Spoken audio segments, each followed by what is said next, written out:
ओडिशा के एक शांत से गांव में, जहां बच्चे मिट्टी और लकड़ी से खेलते थे और बरगद के पेड़ के नीचे बूढ़े किस्से सुनाते थे, एक पुरानी कहानी फुसफुसाई जाती थी। कंदूरी सपेरे की कहानी। कंदूरी एक रहस्यमय इंसान था। बिखरे हुए दाढ़ी के बाल, गहरी आंखें जिनमें अनगिनत राज छुपे थे, और हाथ में हमेशा एक बांसुरी जिसकी धुनें अजीब सी थीं। वो गांव के बाहर जंगल के किनारे एक छोटी सी झोपड़ी में रहता था। उसकी झोपड़ी में सांप की हड्डियों से बने छोटे छोटे गहने टंगे थे और उसने अपनी कलाई पर नाग की एक छवि गुदवा रखी थी जो बिल्कुल असली सांप जैसी लगती थी। शाम ढलते ही जब गांव में दिए जलते, कंदूरी की बांसुरी की एक जानी पहचानी डरावनी धुन हवा में तैरने लगती। उसकी धुन सुनकर जंगल से सांप रेंगते हुए चले आते। कंदूरी दावा करता था कि वो जहरीले सांप के डसने का इलाज भी जानता है, पर गांव में फुसफुसाहटें थीं। कहते थे कि कंदूरी रात में सांप बन जाता है और इंसानों का शिकार करता है। इन्हीं कहानियों को सुनने वालों में थे राम और सीता, एक नया नवेला जोड़ा जिन्होंने गांव के पास जंगल के किनारे अपना छोटा सा घर बसाया था। उनकी प्रेम कहानी नदी की धारा जैसी साफ और सच्ची थी।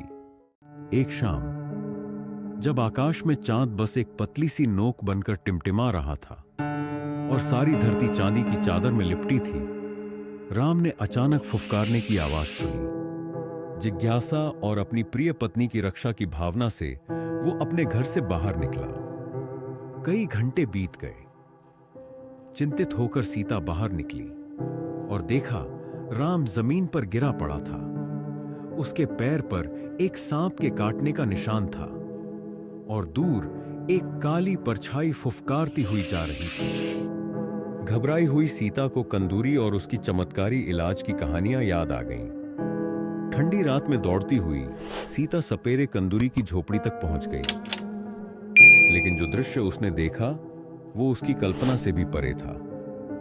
कंदूरी वहीं बैठा था, बांसुरी उसके पास थी, पर अब उसके शरीर पर सांप जैसी चमकती हुई परत थी।